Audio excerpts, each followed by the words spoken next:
오늘 우리가 함께 읽는 말씀 예레미야서 37장 내용을 보면 유다의 마지막 왕이었던 시드기야 왕이 그 혼란한 시기에 다스리게 되었을 때 어떠한 일이 있었는가 하는 말씀을 전달해 주고 있습니다. 우리가 어제 보았던 예레미야서 36장 말씀에서는 그보다 좀 전에 있었던 일이죠. 예레미야가 자신의 종처럼 함께 동역을 했던 이 바룩에게 여호와께서 23년 정도 동안 자기에게 주셨던 말씀을 그대로 기록하게 하고 그 말씀을 금식일에 모든 백성들에게 낭독하게 되고 또 그것을 당시 왕의 고관들에게 그 말씀을 그대로 낭독하게 되었습니다. 그리고 이것은 당시의 왕에게 그 말씀이 들려져야 된다. 왜냐하면 하나님이 당시 처해져 있는 상황에 대하여 매우 엄숙한 경고를 주는 말씀드렸기 때문에 그러합니다. 그래서 왕이 이 말씀을 듣고 뭔가 결단을 내릴 필요가 있겠다. 이런 생각을 하고서는 왕 앞에서 그 기록한 말씀을 낭독한 일이 있었죠. 그런데 왕이 어떻게 합니까? 당시가 좀 추운 때였는데 난로가에서 그것을 낭독하게 하고 조금 낭독하고 나면 그것을 칼로 베어서 난로에 태워버리는 아주 완악한 대적 행위를 했던 것을 우리가 보게 됩니다. 두루마리 책을 또다시 기록하게 하시는 하나님의 명령이 떨어지게 되죠. 그리고 그 두루마리 책에서 경고했던 내용들은 시간이 흘러가면서 하나하나 그대로 이루어져 가고 있는 상황이었습니다. 그래서 이제 왕이 또 바뀌게 되고 마지막 왕이었던 시드기야가 유다의 왕이 되었을 때 어떤 일을 하느냐. 이 시드기야 왕이 되자마자 예레미야를 불러서 예레미야를 향해서 뭐라고 얘기했냐면 우리를 위해서 기도해달라라고 이렇게 부탁을 하게 됩니다. 먼저 1절 말씀 한번 다시 가서 보시면 요시야의 아들 시드기야가 여호야김의 아들 고니야 여호야긴으로 알려져 있는 이름이기도 합니다. 고니야의 뒤를 이어 왕이 되었다. 여호야김 시대의 첫 번째 공격이 있었고 또 여고냐, 이 고니야 혹은 여호야긴 때 두 번째 공격이 있었습니다. 그리고 이 시드기야 때 마지막 공격이 있게 되면서 이제 유다 왕조가 결국 패망하게 되는데 이 마지막 왕이 바로 시드기야가 됐다 이렇게 말합니다. 이 시드기야는 바벨론의 느부갓네살 왕이 유다 땅의 왕으로 삼은 겁니다. 자연스럽게 된 게 아니라 바벨론이 네가 이제 왕이 돼서 다스려라 이렇게 한 것입니다. 그런데 이 시드기야가 어떻게 하느냐? 바벨론 왕에 의해서 세워지지만 바벨론 왕에 대하여 대적 행위를 하게 되죠. 그가 왕이 되자마자 이제 예레미야 선지자를 불러들여서 그에게 그들을 위하여 여호와께 기도하라 이런 명령을 내리게 됩니다. 3절 끝부분에 너는 우리를 위하여 우리 하나님 여호와께 기도하라. 예레미야 말에 대해서 당시의 유다 왕들은 그 말대로 된다. 이 사람은 진짜 선지자다 하는 것을 인정했던 겁니다. 그런데 그 말이 듣기가 싫은 거예요. 왜냐? 당시에 왕궁에 있었던 수많은 거짓 선지자들은 뭐라고 말합니까? 성전이 여기 있는 한 우리나라는 멸망하지 않고 바빌론이 아무리 침공한다 하더라도 이겨낼 수 없습니다. 혹여나 잠깐 이긴 일이 있어도 금방 하나님이 다시 회복시킨다 하셨습니다. 이렇게 말하면서 왕이 듣기 좋은 말, 당시 신하들이나 백성들이 듣기 좋은 말을 해주는 선지자들이 무수하게 많았습니다. 그런데 시간이 흘러가니까 누구 말이 옳습니까? 예레미야 말이 옳다는 것을 그들이 경험을 하고 있는 상황이에요. 그러니까 이 마지막 왕이 되는 시드기야도 예레미야에게 네가 기도하면 이 위기 상황 속에 하나님이 도와줄 수 있으니 네가 좀 기도해라 달라 이렇게 요청을 한 것입니다. 근데 이 기도 요청의 태도가 그냥 겉으로 볼 땐 아유 그래도 이 사람은 하나님을 두려워하는 사람이구나 이렇게 생각하고 싶은데 상황 그렇지 않다 하는 겁니다. 문제는 뭐냐면 자신들이 하나님의 뜻에 대해서는 여전히 순종할 마음이 없고 돌이킬 마음이 없어요. 그런데 내가 기도하면 그래도 하나님이 도와줄 수 있으니 기도해달라는 겁니다.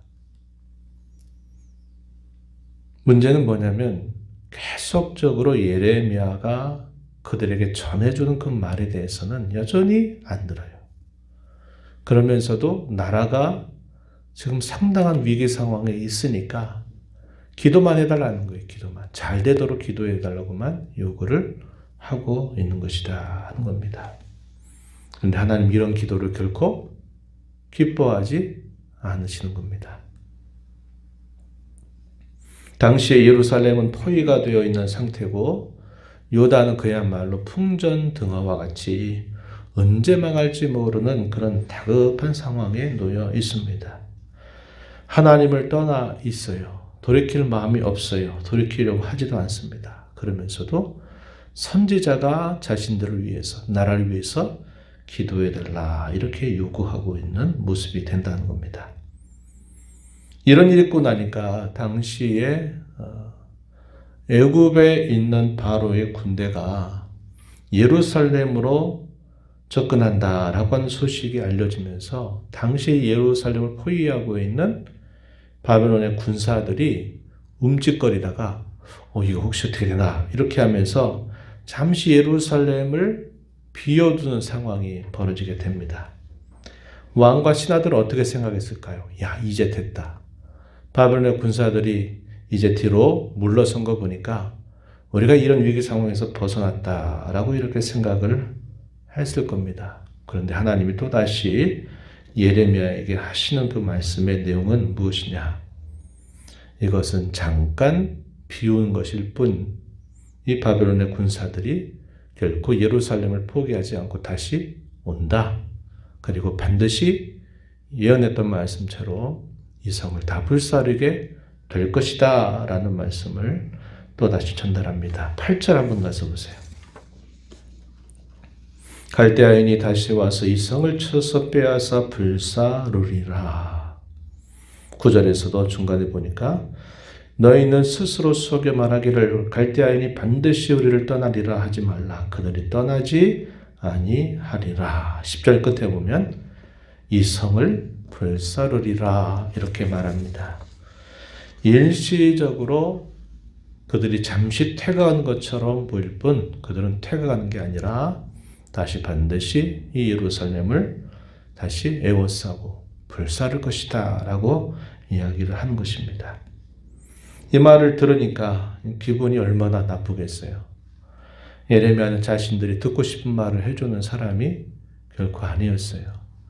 그러니까 이 말을 하고서는 들으니까 이 예레미야를 다시 감옥에 가두게 됩니다. 가두게 되는데 어떤 상황 속에 이렇게 되느냐. 이 예레미야가 예루살렘을 잠시 떠나게 됩니다. 그러니까 이 예레미야를 당시에 문지기가 그걸 보더니 너 지금 갈대아인들에게 항복하려고 너 혼자 살려고 그렇게 가는 거다. 이렇게 판단을 하고서는 그를 왕에게 고발하고 왕이 그를 그로 인해서 때리고 그를 감옥에 가두는 일이 있게 된 겁니다. 그러면서도 시드기야는 어떻게 하냐면 예레미야를 또 불러서 또 이야기를 물어봐요. 17절 한번 가서 보시면 이렇게 묻습니다. 사람을 보내어 그를 이끌어내고 왕궁에서 그에게 비밀이 물어 이르되, 공공연하게 물어보기는 좀 창피하죠. 그러니까 조용히 물어봐요. 혹시 여호와께서 너에게 무슨 말씀한 게 있냐? 이렇게 물어본 겁니다. 그랬더니 예레미야가 또 뭐라고 대답을 할까요? 왕은 바벨론 왕의 성에 잡히게 될 겁니다. 넘겨지게 될 것입니다. 라고 이렇게 말하는 겁니다. 또다시 듣기 좋은 말을 하지 않는 거예요. 그러면서 이 예레미야가 왕에게 탄원을 하죠. 뭐라고 말합니까? 18절에 보니까 내가 무슨 죄를 왕에게 범하였다고 나를 이렇게 감옥에 가두십니까? 이렇게 말하는 거예요.